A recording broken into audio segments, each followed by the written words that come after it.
Hi,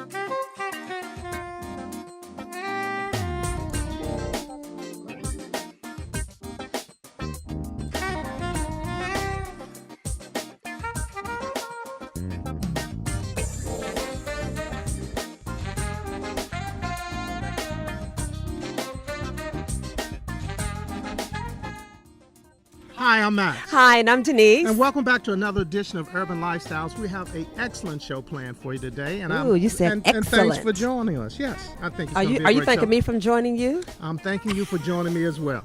It's going to be a great show. Some of the things we're talking about today is, of course, we're going to be talking about the first of the Second and Jazz at the Omni Theater. That went off extremely well with Bob Baldwin. Also, we talked to some young kids who are trying to figure out how to increase their options in terms of getting into college football. So they got an opportunity to spend some time with some pros. And a second installment on getting you ready for summer, spring, and getting you out there on some bike centers with the bike shop that we've been working with. So we'll take a quick break and back with more right after this. Be the first this spring with the latest in fashion at GQ Unlimited at 8th and Broadway and Indian Trail. This spring, it's all about the Empire Blazers and the new bow ties made of feathers, cork, and wood. Hats by Dobbs and Stetson, and shoes by Stacey Adams, and suits by Sean John Perry Ellis, Ralph Lauren, Calvin Klein, and Michael Kors, all on special. Buy one and get one half off. GQ, where the well-dressed man shops and shops and shops.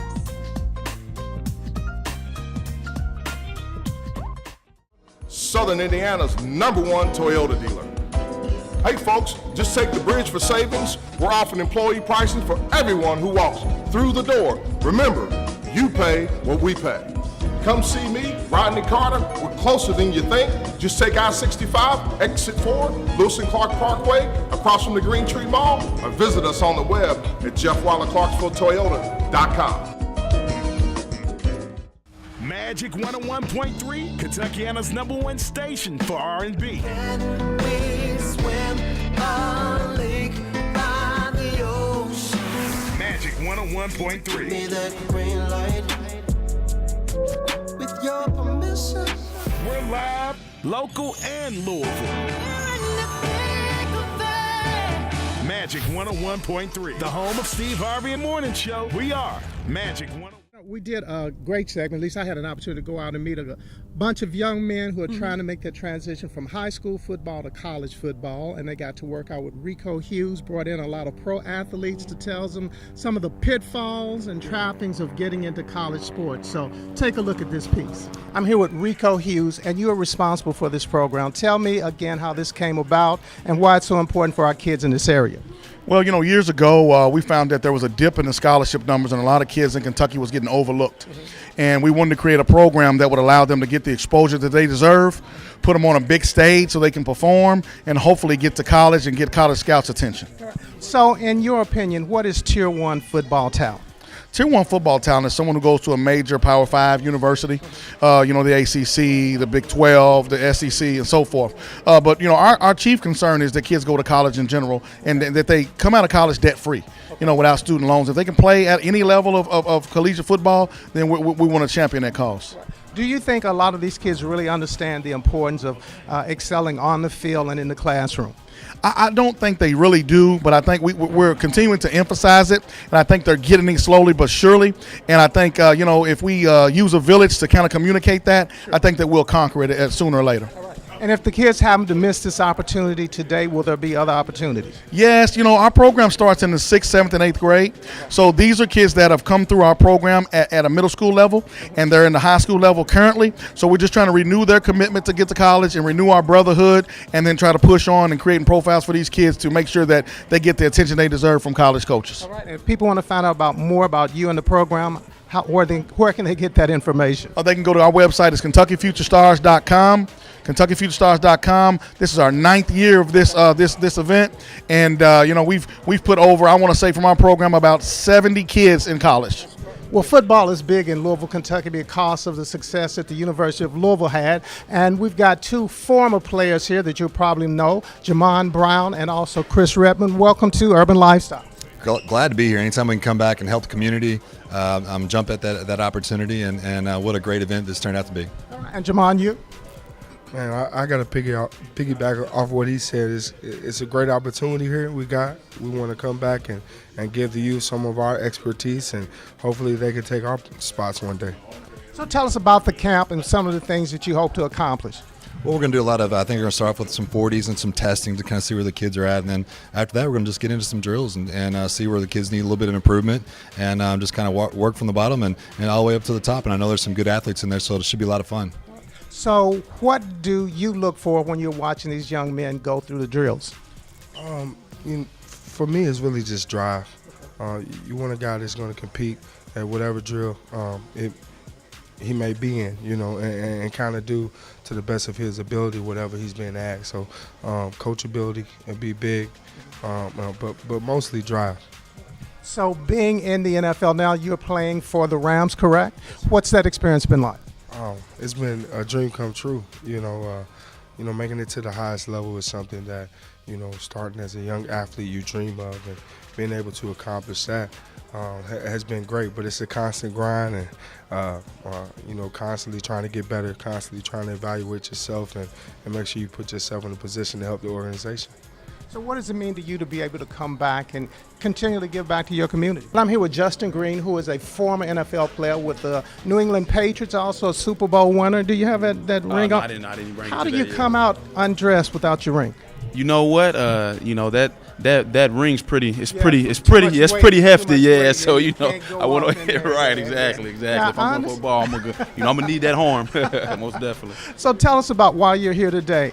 Well, I got the opportunity from Rico, of course, and he told me there's going to be a whole bunch of high school kids out here and younger kids. So I just thought it was a perfect opportunity, for me to pass on the blessing and come out here and have some fun with the kids. So tell me some of the things that you tried to instill in the kids that you talked to. Basically, everything around the game of ball is, you got to have a good mindset, and then everything's, you have to be very, very disciplined, and you have to be very, consistent on what you do. So just basically just passing on life's lesson, on how I made it, and in a couple of experiences on a couple other players that I've rubbed elbows with. So just basically passing on everything I've been through to the kids. And you're someone who has you started here and you definitely went to the top because you came away with the ring. What was that experience like?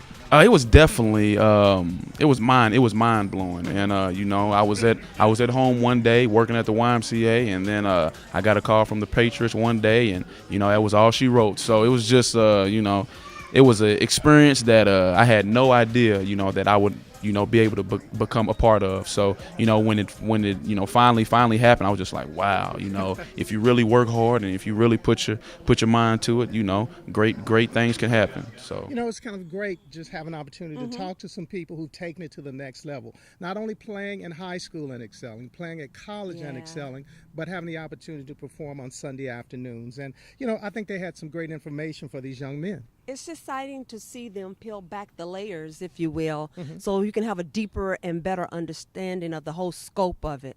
And then just sharing all those experiences with the young men, I think it was exceptionally great. Right, and they spent a lot of time with them, taking them through drills and letting them know football is important, but you've got to be a complete person. Yes. So, and I think that's the most important takeaway.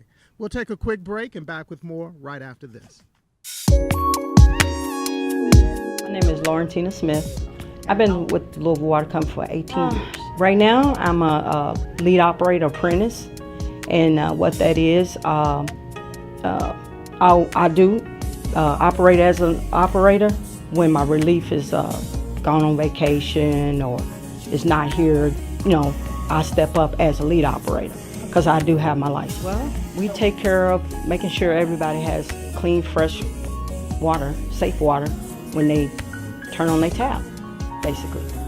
And what we do is make sure everything runs smooth here. We pump the water up from the river and bring it up here and treat it, and it goes out to the customers. Sometimes it can be nerve-wracking because it's scary because, not only we take care of make sure the customers have water, that's our family too.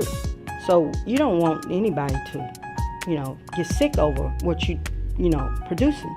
So what we do is try to make sure that we send out fresh, clean drinking water, because it's a career type job.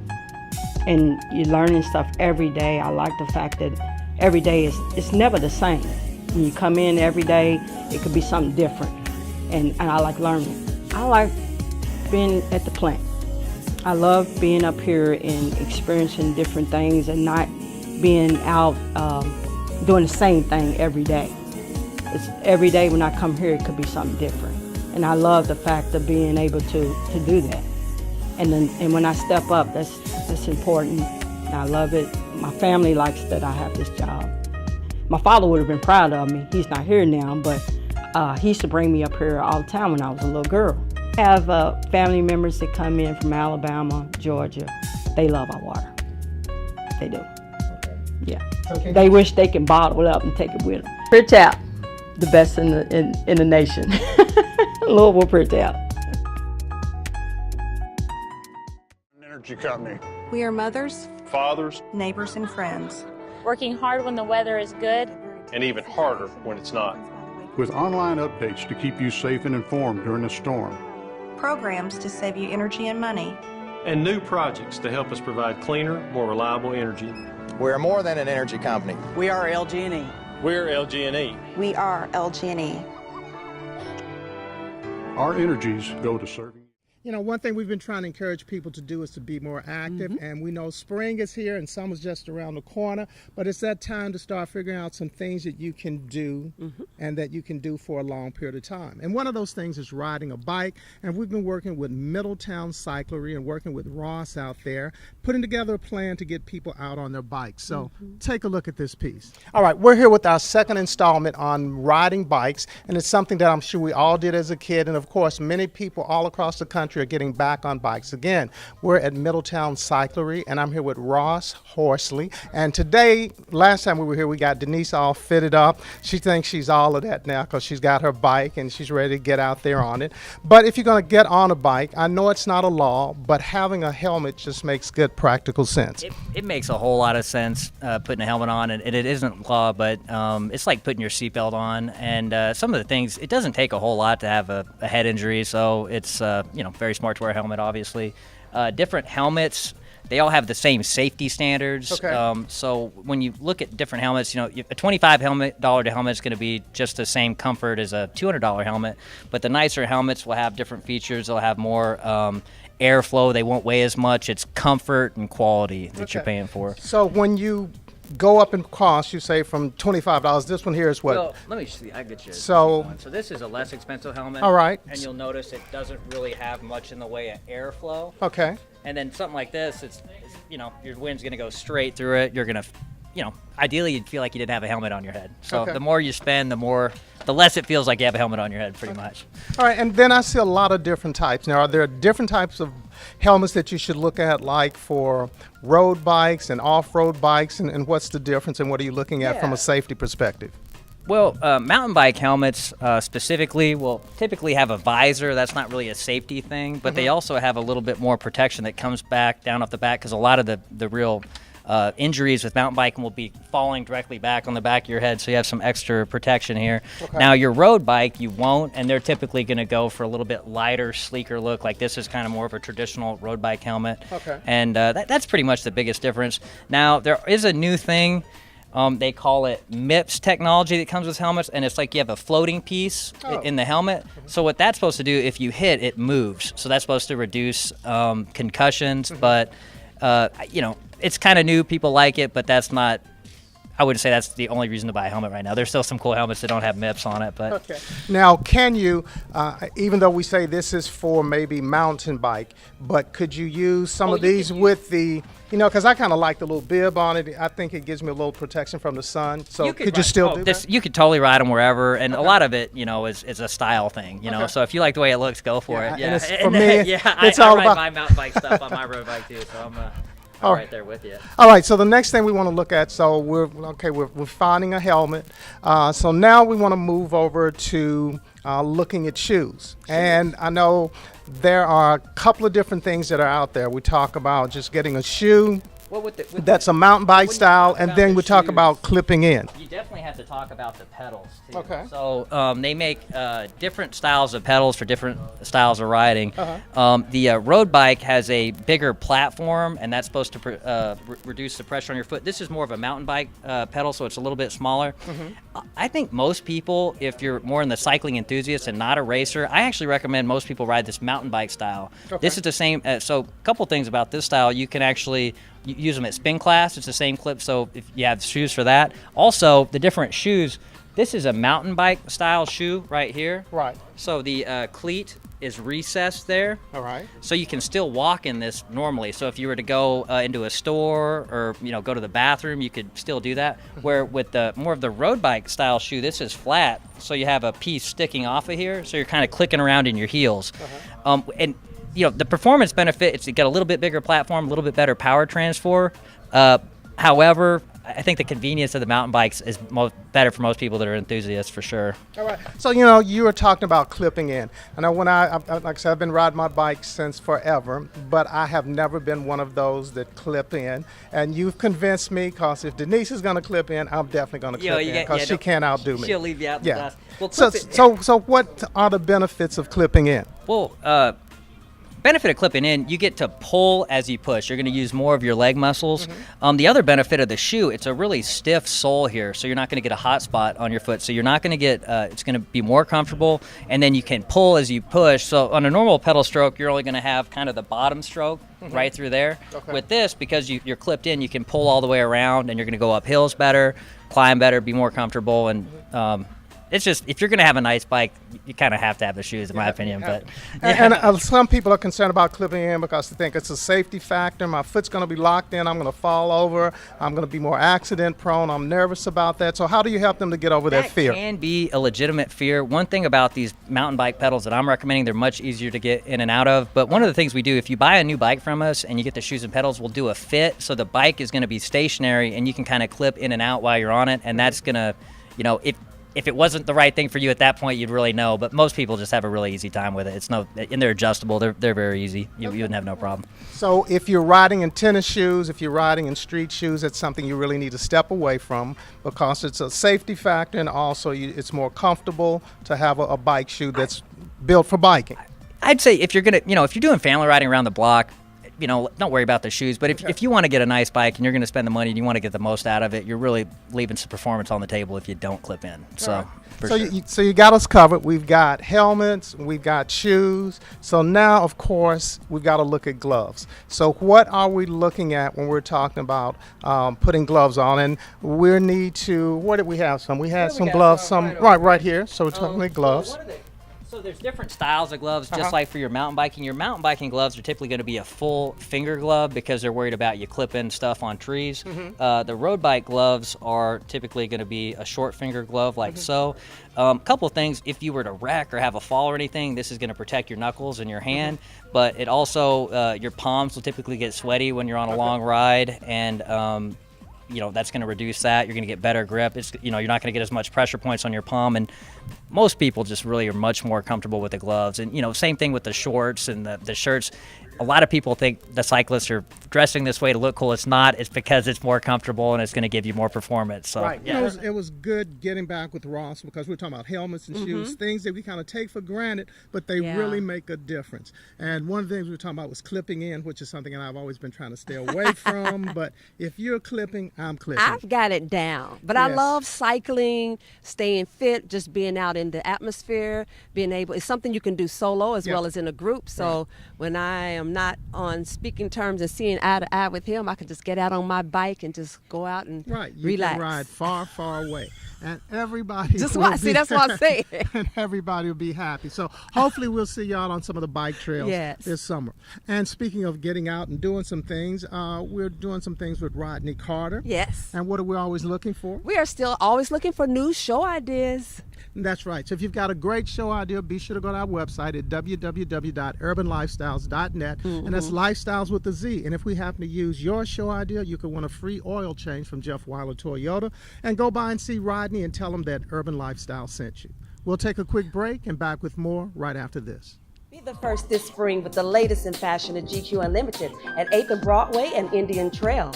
This spring, it's all about the Empire Blazers and the new bow ties made of feathers, cork, and wood.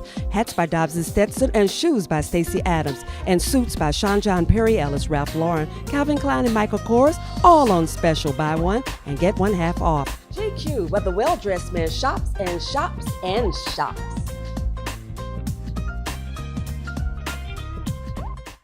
So on March the 30th, we launched the kickoff Second and Jazz at the Omni Hotel. And I'm telling you people, it was a fantastic event. We had close to 500 people in the house. Yes. Bob Baldwin and Lori, who is the female artist, they put on an excellent show. Yes. We want to give a huge thanks to the Louisville audience that came out because you showed up, you showed out, and I think everybody had a great time. So look forward to more artists in the series. What do you have to say? Oh, it was exceptionally great. I mean, it was high energy. Bob Baldwin was speaking with us and talking to me afterwards, and he was so appreciative of the audience that was out. That's you all, Louisville. And he just said it just kept feeding him. And it was just synergy in the room, the dancing, the listening to the jazz, and the whole ambience of the Omni. All right, and you know what? I think now we should probably show you some clips from some of the things that went on at Second and Jazz at the Omni.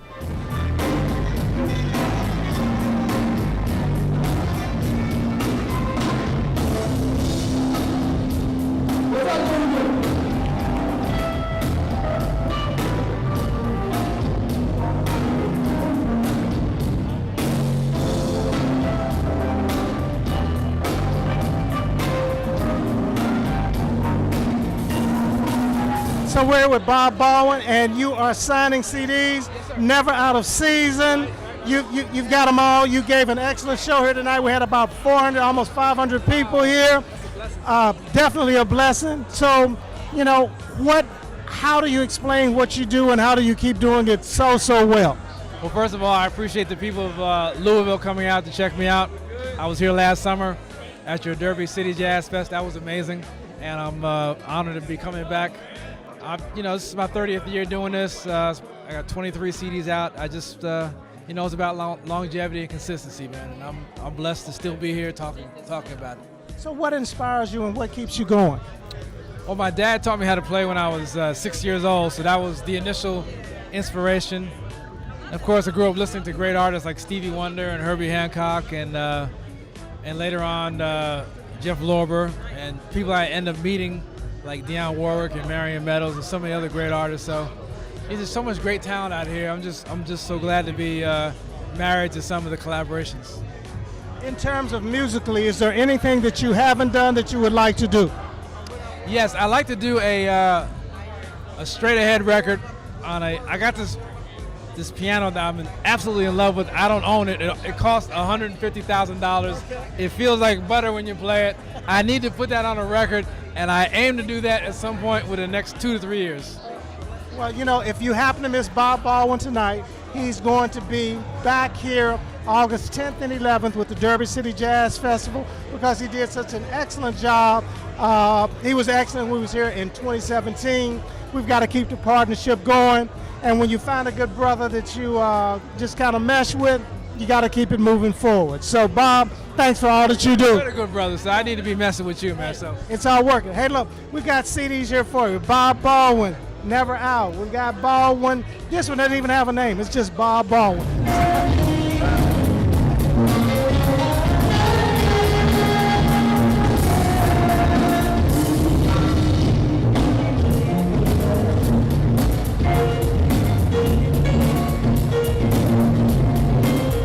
Here with Lori Williams, and she performed with Bob Baldwin tonight. Excellent. This is her CD. If you don't have it, this is something that you definitely need to pick up. So Lori, tell me a little bit about your jazz style. Who are your influences, and how did you get started? Diane Reeves is my influence. I love her a lot. I've been doing this for, oh my gosh, so many years. Started at Hampton University in the 80s. My daughters went to Hampton. Awesome, and my daughter too. Okay. And I worked in a lot of the jazz programming there, and I was on the radio station there, and I've been doing this for a minute, but I'm just grateful to have a chance to work with Mr. Baldwin and get this out. So what is it like to be able to, have a passion, have a conviction, and to see it all come to fruition? It's a blessing. That's bottom line. It's a blessing. So I'm grateful. So what are some of the things that you try to accomplish in your CDs? And when people are listening to this, what's the message that you want them to take away with? I'm a teacher, so I'm a high school music teacher, and I always like my students to see that, when you can put your mind to it, you can do it. So as a vocalist, I'm doing it, and I'm gigging, I'm doing the work, and I'm putting the effort into it, and they can do the same thing. So it's about motivation and inspiration. So your style would be? Oh my gosh, I do it all. I'll do a bluegrass gig if somebody asks me to. But I like jazz. So for me, it's about I do straight ahead, I do contemporary, I do neo soul. I do whatever it calls for. I'd like to be passionate about the music, and it's about feel good music. So that's what I do. That's my style, feel good music. And I'm sure this is a very difficult question. What's your best song? Well, what's your favorite of all of the things that you've got on the 3 different CDs that I'm looking at? Goodness gracious. I Can't Make You Love Me. Okay. I like that one. Yeah. Personal? Yes. Take it off screen. All right. We'll follow up with this after the camera. Thanks for spending some time with me. Thank you so much. Thank you. And once again, you want to pick up this CD? I've got it backwards. That's not going to help you. We're both holding it up. You hold up a different one than I'm holding up. So this is what you want to get. If you don't have this in your collection, sorry, you are missing it. Well, I'm here with Belita Garnett. You attended the Second and Jazz at the Omni. What did you think about the opening of the event? I thought it was awesome. We had a great time, lots of fun, enthusiastic, crowd was great. Bob Baldwin was awesome. Can't wait for the next one in May. We're here with Portia Odette. Welcome, and thanks for coming out and supporting Second and Jazz at the Omni. What did you think about the event? I thought it was amazing. Amazing. Honestly, I wasn't familiar with Bob Baldwin, but I am now. I'm a fan. And see, this is what we do with Second and Jazz at the Omni. We expose people to things that they didn't know anything about. So is this something you'll support? Oh, it was fantastic. I can't wait for the next one. And the next one will be in May, and can we expect you here? If you have a table for the moles and for the girlfriends, yes. Consider it done. Okay. What did you think about tonight's event, Second and Jazz at the Omni? It was beautiful. We had a great time, and we hope that it continues. That is the plan, and we can only do it with your support.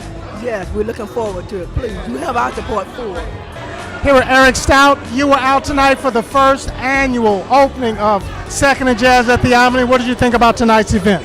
Oh, the show was awesome. I really enjoyed myself. I really like jazz, and this was amazing. The people were really friendly and funny, and so I had a really good time just watching the jazz show. Well, I'm here with a very dear friend of mine, Marita Willis, and you were out tonight for Second and Jazz at the Omni. What did you think about the opening event? Max, I'm so proud of you putting on such a top-notch event and here at the new Omni and bringing out people of color to enjoy top-notch jazz.